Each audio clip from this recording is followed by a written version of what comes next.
Bismillahirrahmanirrahim. Assalamualaikum warahmatullahi wabarakatuh. Alhamdulillahirabbil alamin. Wassalatu wassalamu ala Rasulillah nabiyina Muhammadin wa ala alihi washabihi wa man tabi'ahum bi ihsan ila yaumiddin. Amma ba'd. Alhamdulillah, kembali pada siang hari ini kita melanjutkan kajian kitab Riyadhus Shalihin, tamannya orang-orang soleh, yaitu sebuah tulisan yang ditulis oleh Al-Imam An-Nawawi rahimahullah, salah seorang ulama besar dalam madhab Syafi'iyah. Kita masih di pembahasan bab 2 terkait dengan taubat. Sudah 2 kali pertemuan kita ambil bab ini dan penulis cukup banyak menyebutkan hadits-hadits terkait dengan perintah bertobat serta keutamaannya. Pada pertemuan ini kita akan membaca hadits ke-5 yang belum sebutkan dalam bab taubat. Demikian pula kita akan lanjut dengan hadits ke-6, karena memang 5 dan 6 ini menjelaskan batas akhir pintu tobat itu terbuka. Kata Al-Imam An-Nawawi rahimahullah, an Abi Hurairah radhiyallahu ta'ala anhu qala qala Rasulullah sallallahu alaihi wa alihi wasallam, man taba qabla an tatlu'a asy-syamsi min maghribiha taballahu alaihi. Kata beliau dari Abu Hurairah radhiyallahu ta'ala anhu, beliau berkata, Rasulullah sallallahu alaihi wa alihi wasallam bersabda, barang siapa yang bertobat sebelum matahari terbit dari arah terbenamnya, maka Allah Subhanahu wa ta'ala akan menerima tobatnya. Kemudian kata beliau, wan Abi Abdurrahman Abdullah bin Umar bin Khattab anin Nabi sallallahu alaihi wa alihi wasallam qala, inna Allah azza wa jalla yaqbalu taubatal abdi malam yughargir. Dari Abu Abdurrahman Abdullah bin Umar bin Khattab radhiyallahu ta'ala anhu, beliau berkata, Nabi sallallahu alaihi wasallam bersabda, sungguh Allah Subhanahu wa ta'ala menerima taubatnya seorang hamba selama ruhnya belum sampai ke kerongkongannya. 2 hadits ini menjelaskan batas akhir pintu tobat itu ditutup.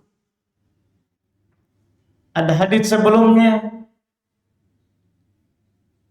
dari Abu Musa Ibnu Qais al-Asy'ari, Nabi menjelaskan bahwa Allah Subhanahu wa ta'ala siang dan malam membuka tangannya, membuka pada pagi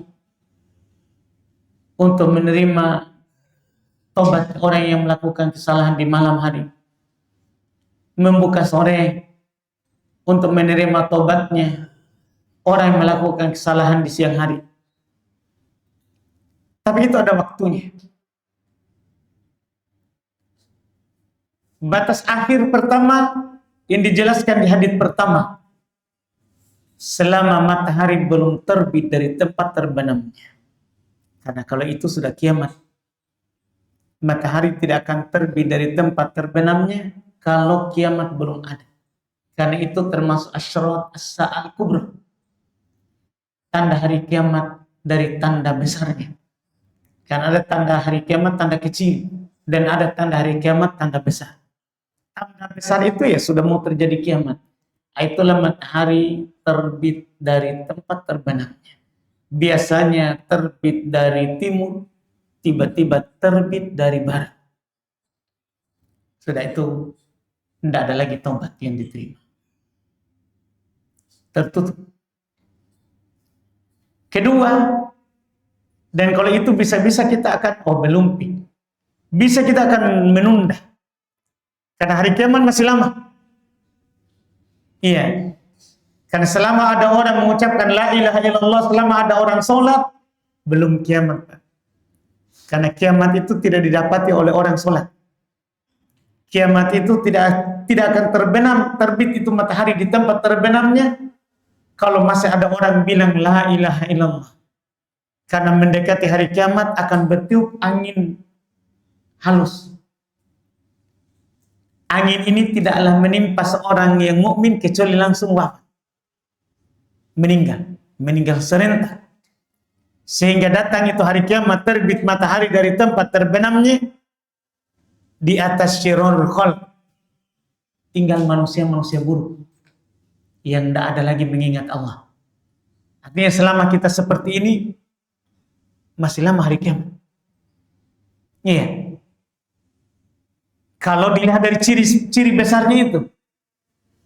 Tapi jangan sampai kita muncul harapan terlalu tinggi, terus hilang rasa takut untuk berbuat dosa.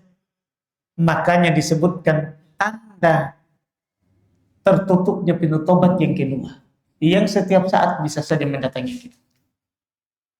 Di hadits yang kedua, sengaja belum gandengkan, jangan sampai gara-gara hadits pertama muncul harapan tak terlalu tinggi, tidak ada rasa takut, akhirnya kita berbuat semau tak, gara-gara belum kiamat, belum tertutup pintu tobat. Perhatikan hadits kedua. Inna Allah azza wa jalla yaqbalu taubatal abdi ma lam yughargir. Sesungguhnya Allah subhanahu wa ta'ala akan selalu menerima taubatnya seorang hamba selama ruhnya belum sampai ke kerongkongannya. Karena ruh itu Pak, kalau dicabut mungkin kita dari kesehatan paham itu, tapi kalau kita dari dunia Islam yang tidak belajar kesehatan, itu kita diajarkan oleh Nabi SAW proses pencabutan ruh. Jadi ruh itu dicabut dari atas kepala. Ketika yang dari sini ditarik, jadi dari bawah itu yang mulai berkurang. Mulai dingin nanti itu kakinya. Ketika ruh itu ditarik dari bawah, pasti kakinya itu bergerak. Mempertahankan ruhnya. Iya. Makin tinggi dicabut itu mulai kaki. Mulai dingin, kaku. Ruh naik sedikit demi sedikit. Dicabut. Jadi dicabut dari atas tapi dari bawah mulai keluar. Iya, mulai hilang kehidupan. Kalau masih di kaki masih. Makanya kita talqin. Kalau ada orang sudah seperti itu kan kita talqin. Kita anjurkan dia mengucapkan la ilaha illallah. Kata Nabi, lakinu mautakum bila ilaha illallah. Talqinkan orang yang akan meninggal. Bukan yang telah meninggal, yang akan meninggal. Dia antara kalian dengan la ilaha illallah. Kalau kita dokter ya, siapa tahu tidak ada keluarganya, kita jadi situ. Ini kan umum, tidak harus keluarga. Talqinkan orang yang meninggal di antara kalian, yang akan meninggal di antara kalian dengan la ilaha illallah. Karena kenapa? Karena man kana akhiru kalamihi la ilaha illallah dakhalal jannah. Siapa yang akhir ucapannya adalah la ilaha illallah masuk surga. Kalau mulai itu kita lihat, mumpung belum ke kerongkongannya, mendekati mata, kepala ini. Selama masih di bawah itu, masih diterima tobat. Selama belum ke kerongkongannya. Di situ. Kita membuat dia cinta berjumpa dengan Allah. Tidak harus juga selalu la ilaha illallah. Jangan sampai dia nanti merasa bosan. Kita buat dia tidak putus asa dari rahmat Allah. terhadap dosa-dosanya. Dan kita buat dia takut dari dosanya supaya bertobat. Dan kita buat dia berharap kalau dia akan diampuni oleh Allah. Karena kalau ini muncul, takut terhadap dosanya, dan berharap ampunan Allah, pasti dia tobat. Pasti dia tobat. Orang itu kan tidak akan tobat kalau putus asa. Kalah misalnya. Itu kan tidak bertobat itu. Itu golongan pertama. Golongan kedua, yang tidak ada rasa takutnya. Tidak takut siksaan. Tidak juga tobat. Maka, kalau ada orang lagi seperti ini, munculkan rasa harapannya. Dan berikan dia rasa takut terhadap siksaan dan ancaman Allah. Supaya bertobat sebelum ruhnya sampai ke kerongkongan. Dan ini adalah yang kita hadapi setiap saat kapan saya bisa datang. Hadis kedua ini membuat kita segera bertobat. Tidak ditunda. Karena kita tidak tahu kapan ruh itu tiba-tiba keluar. Karena umur itu rahasianya Allah. Tidak ada yang tahu.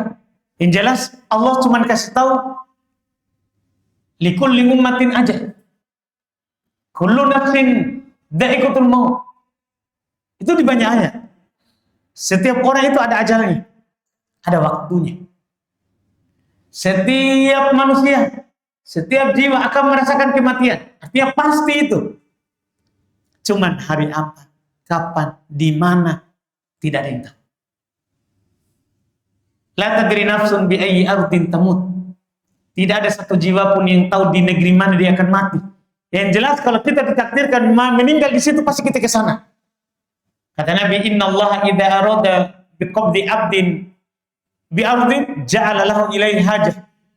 Sesungguhnya Allah Subhanahu wa taala ingin mencabut ruh, nyawa seorang di sebuah daerah, Allah akan menjadikannya dia punya kebutuhan ke situ. Biar dia biasanya di rumah sakit mana dia dimasukkan. Tapi takdirnya misalnya meninggal di rumah sakit ini, pasti ke sini dibawa. Pasti. Tidak bisa ditolak itu. Tidak bisa dihindari itu. Karena itu sudah pasti.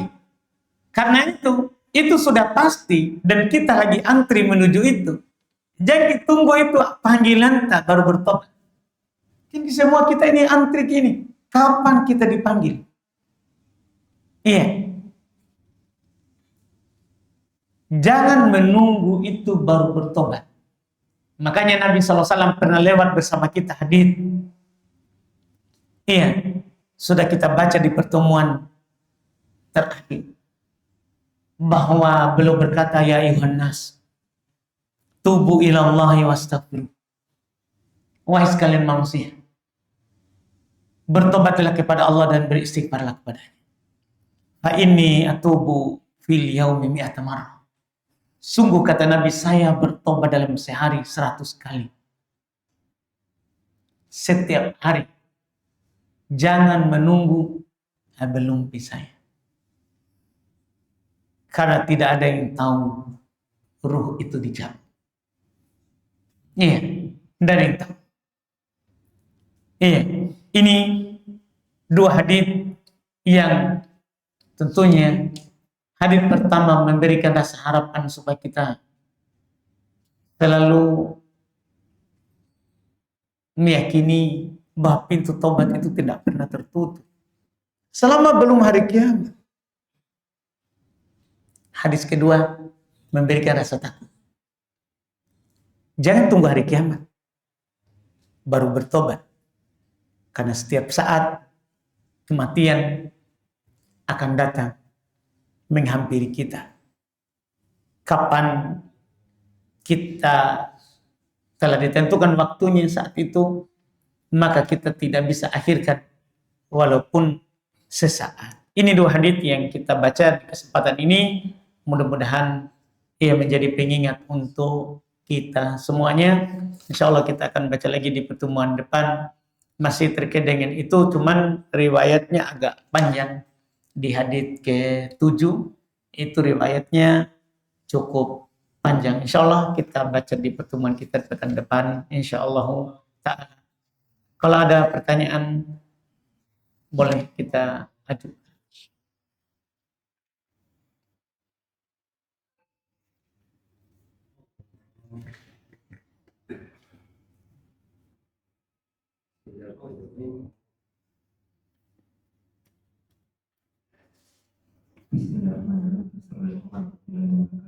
Waalaikumsalam.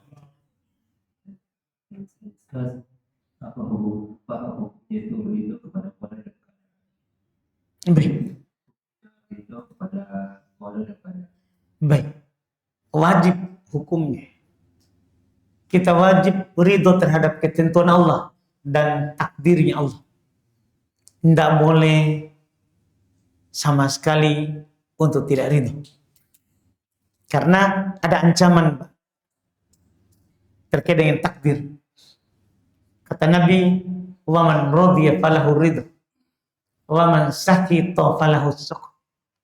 Siapa yang ridho baginya ridho Allah.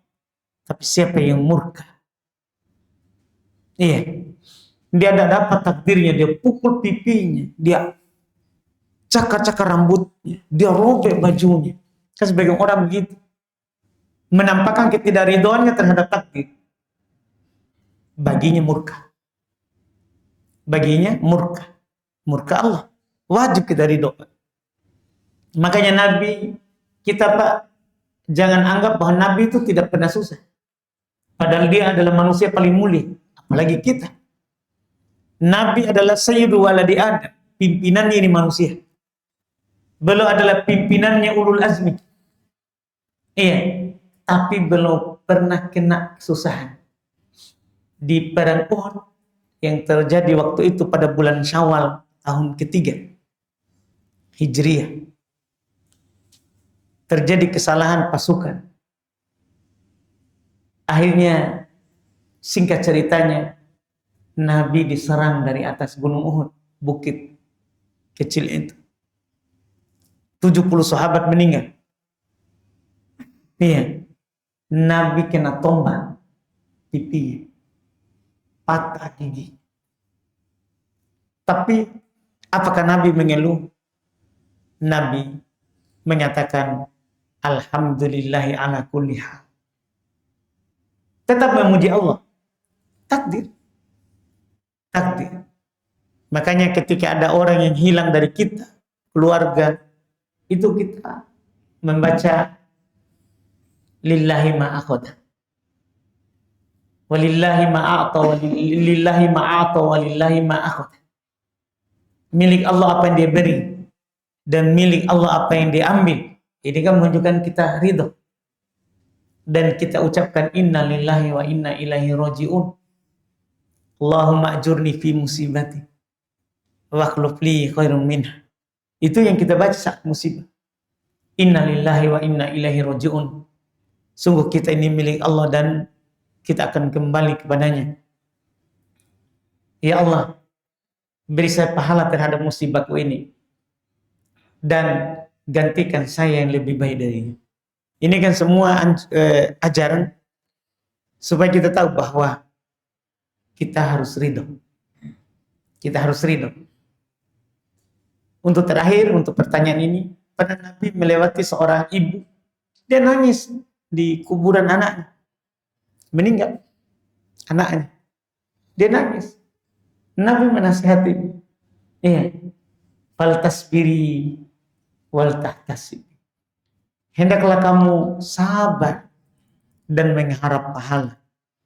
Karena bukan hanya kamu yang anakmu meninggal. Nabi saja anaknya meninggal. Bahkan hampir semua anaknya itu meninggal sebelum belum meninggal. Laki-lakinya apalagi. Tidak ada yang besar. Paling tua umurnya itu Ibrahim. Dia 2 tahun meninggal. Yang lainnya baik. Anak-anaknya yang besarnya kan yang perempuan. Itu pun semua banyak meninggal. Semua meninggal sebelum Nabi meninggal. Kecuali Fatimah. Yang meninggal setelah beberapa bulan Nabi meninggal. Artinya, kalau orang yang terbaik saja anaknya diambil, apalagi kita. Demikian pula yang lain. Iya, wajib kita ridho terhadap qada dan qadar. Ketentuan, ketetapan dan takdir Allah. Wallahu a'lam.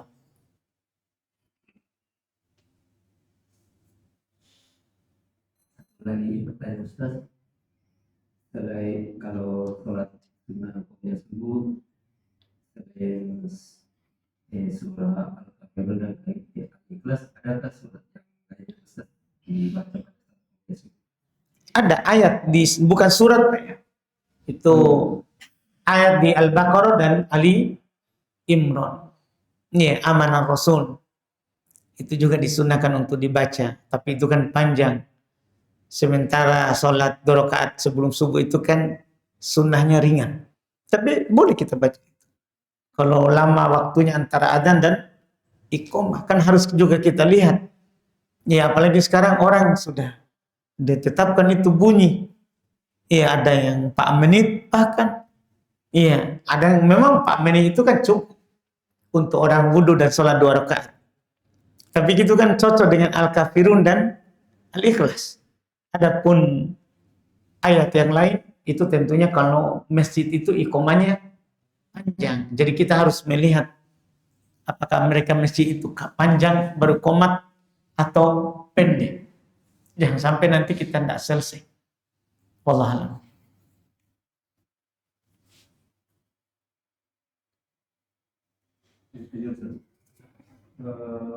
Terkait dengan